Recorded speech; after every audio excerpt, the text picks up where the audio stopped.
98. To byl rok, kdy se do kin vřítil Armageddon, film s několika narážkami na Star Wars. Han Solo. Ne, jestli je někdo Han, tak já a ty seš Vader. Cože?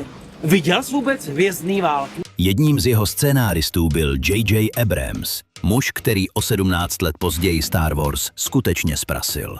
A podle některých skalních fanoušků tomu nebylo jinak ani u Star Treku, ale o tom někdy příště. Blízko k Georgi Lucasovi měl i režisér Michael Bay. Už v 15 letech pracoval jako stážista v Lucasfilmu, kde zakládal storyboardy k dobyvatelům ztracené archy. Když se Ben Affleck zeptal Michaela Baye, jestli by nebylo jednodušší vycvičit astronauty na vrtání, režisér odpověděl, ať raději mlčí. NASA dokonce Armageddon používá při školení nových manažerů. Jejich úkolem je najít ve filmu co nejvíc chyb. Doteď jich napočítali nejméně 168. Zatímco těžkotonážní producent Jerry Bruckheimer poslal proti Zemi asteroid velký jako Texas, studio Paramount už o necelé 2 měsíce dřív vyslalo do kin Drtivý dopad. V něm lidstvo neohrožoval asteroid, ale kometa velká jak Mount Everest.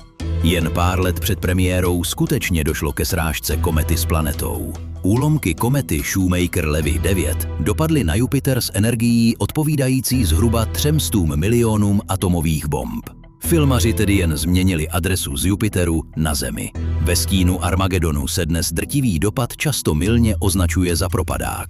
Jenže vydělal více než 4násobek svého rozpočtu, který činil 80 milionů dolarů.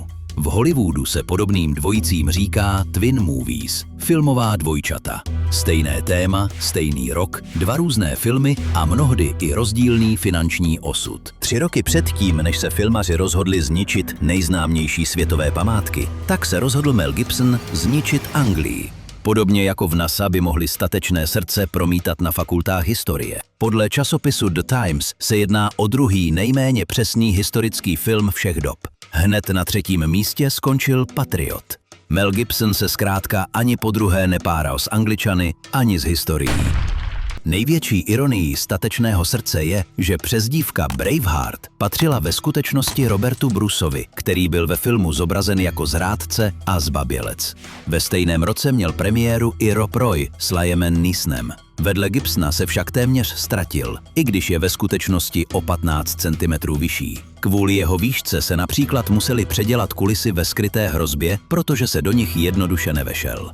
Ale zpátky do Skotska. Statečné srdce vydělalo 213 milionů dolarů.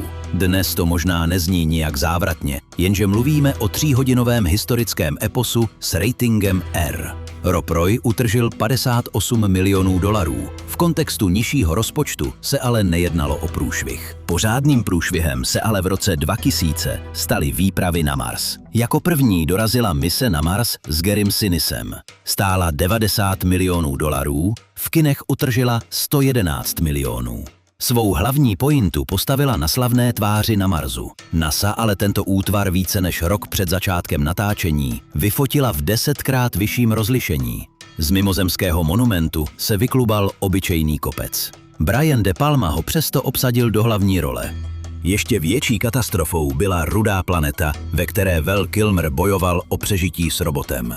Bojovalo se ale i mimo kamery. Podle Toma Sizemora jejich spor začal kvůli eliptickému trenažéru, který mu produkce nechala dopravit do Austrálie. Situace došla tak daleko, že spolu odmítali být na place a některé společné záběry se musely natáčet z dubléry. Film stál 80 milionů dolarů, ale utržil pouhých 33 milionů. Hollywood tedy investoval nejméně 170 milionů dolarů, aby zjistil, že Mars je nehostinný nejen pro astronauty, ale i pro diváky.